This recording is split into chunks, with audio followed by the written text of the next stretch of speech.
네, 이번에 한국은행이 기준금리를 25bp 인하한 것을 매파적인 금리 인하라고 표현했습니다. 이 말을 보는 순간 헛웃음이 나더라고요. 미국이 5.5%까지 올렸는데 한국은 겨우 3.5%까지 올리고 나서 이제 금리 조금씩 내리면서 매파적이라고 표현하다니, 금리 내린 이유는 가계대출, 그리고 경기 침체, 자영업 폐업 100만 시대, 인플레이션 잡았다고 하지만 사실 서민들은 죽어나고 있습니다. 양극화가 가속화될 뿐이고 그 빚은 고스란히 서민들이 끌어안았습니다. 지금 한은은 독립성을 잃었습니다. 금리를 올릴 때 부자들 위해서 안 올리고 있다가 내수경제 박살나게 했고 민심이 또다시 박살나니까 대통령실에서 압박했다고 하면서 또 금리를 내리고요. 일부 기득권층들을 위해서 나라가 좌지우지되고 있습니다. 여기 신문 기사에서도 보면 인플레이션이 떨어진 상황이라고 표현하고 있고 불필요하게 긴축 수준을 유지할 필요가 없다. 나라 경제에 기여하는 것이 더 중요하다. 이렇게 표현을 했는데요. 경제 어렵게 만든 게 누군지 생각해 볼 필요가 있습니다. 서민들은 더 죽어날 뿐입니다. 렛츠고! 제가 일전에 10월 7일 국내 증시 시황체크 올렸을 때 언급한 적이 있는데 한국과 미국의 차이점은 미국은 국가 부채를 조절하면서 정부 예산으로 경기 지표를 지금 억지로 살리고 있죠. 미 대선 전이니까요. 근데 한국은 부동산, 건설사 떠받들기 위해서 국민들에게 연끌시키면서 개인 부채를 늘리면서 경기를 겨우 떠받들었습니다. 지금 이렇게 상황을 만든 게 정책 대출 다 끌어다 쓰고요. 50년 주담대 이런 것도 나왔었고요. 말도 안 되는 정책 대출을 다 끌어 썼습니다. 그리고 또 환율 방어한다고 외환 보유고도 뺐었고요. 난리도 아니었고요. 지금 후폭풍이 불어오고 있습니다.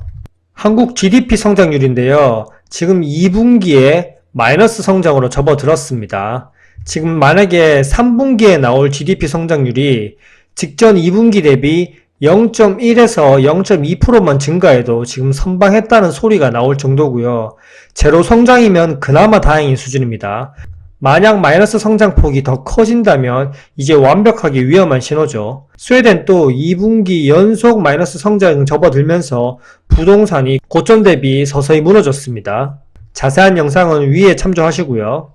한국 소매 판매 전월 대비를 한번 보시면 이미 내수 민간 소비, 건설, 설비 투자 등이 부진한 모습을 보이고 있다고 뉴스에서 계속 말하고 있고요. 소비 동향을 보여주는 소매 판매가 7월 달에 마이너스 2%를 찍었습니다. 그러면서 8월 휴가철에는 계절 특수성으로 인해서 잠깐 상승했고요.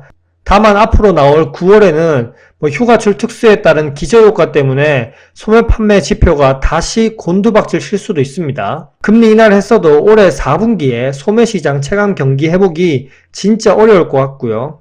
우리나라 국민기업 삼성전자도 어닝 쇼크를 발표하면서 위기감을 고조시키고 있죠.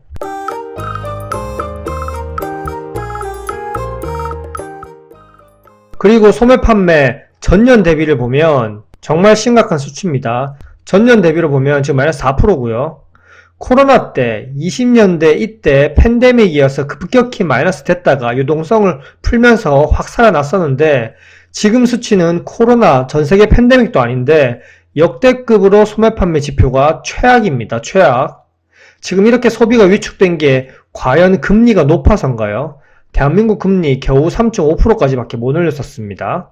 그럼 미국은 5.5%대까지 어떻게 살았나요? 전세계 금리를 비교해보면 한국은 진짜 높은 수준도 아니고요. 지금 실질 소득이 물가 상승률을 따라잡지 못하는 게 가장 큰 이유입니다. 왜냐? 기업들이 돈을 못 벌고 있으니까요. 전 국민을 연끌시키면서 그 자금이 다 부동산에 묶여 있죠. 그리고 애초에 고금리로 물가를 때려잡았어야 되는데 물가를 때려잡지도 못하고 전 국민이 고통을 함께 분담했습니다. 그리고 무역 수지도 일전에 제가 한번 보여드린 적이 있는데 지금 뉴스에서는 대한민국이 엄청 수출 호황인 것처럼 언론 플레이를 하는데요. 고인플레이션 시대에 무역 수지 적자 찍다가 이제 평균 수준으로 회복했고요. 이 평균 수준은 10년 전, 20년 전보다 못한 수치입니다. 그간 한국 기업들이 킹 달러임에도 불구하고 돈을 엄청 못 벌었다는 거고요. 기업들이 돈을 벌어야 국민들의 실질 소득이 올라가면서 소비가 살아날 거 아닙니까? 근데 코로나 이후에 한국 경제 뉴스에서 무슨 말만 했나요? 부동산 떠받들기, 부동산 신고가, 건설사 살리기, 그리고 50년 주담대, 신생아 특례 대출, 온갖 부동산 떠받드는 정책뿐이었습니다. 이번 정권에서는 본인들 매물만 비싸게 서민들에게 넘기면 된다. 그리고 이번 정권에서만 터지지 않으면 된다. 이런 마인드로 표심 생각뿐입니다. 근데 국민 대다수들은 지금 미국도 금리 인하를 시작했고 한국도 금리 인하를 했으니까 내수 경기가 살아날 것이라고 예상하고 있는데 정말 큰 착각입니다. 내수 경기가 살아나긴커녕 지금 가계대출을 다시 또 걱정해야 되고 부동산이 또 상승하면 또 부자들만 돈 벌고 매물 넘기고 서민들은 또 연끌을 하겠죠. 이제 연끌할 힘도 남아있지 않고 사실 부동산이 상승한다고 볼 수도 없습니다. 왜냐하면 스트레스 DSR 2단계도 지금 시행되고 있고 내년에 또 3단계까지 시행하고 정책 대출을 다시 또 쪼우고 있습니다. 현재까지 연끌한 모든 돈들이 부동산에 묶여있기 때문에 경매 매물도 역대급으로 많아지고 있고요. 지금 미국이 이렇게 B컷 금리 인하를 했을 때 경기 침체가 아니냐라는 우려가 있었습니다. 금리 인하에서 미국이 이제 5%, 한국은 3.25%, 수치로만 보면 한국 경제가 훨씬 위험하다는 신호고요.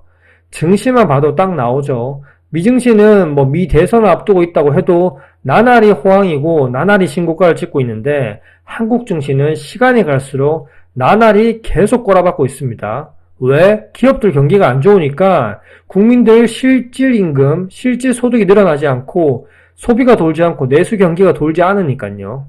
무튼 지금 한국이 기준금리를 인하했다고 해서 절대 경제가 다시 좋아질 거란 이런 착각하면 안 됩니다. 향후 나오는 지표들도 꾸준하게 체크해야 됩니다. 네, 이상입니다. 안녕!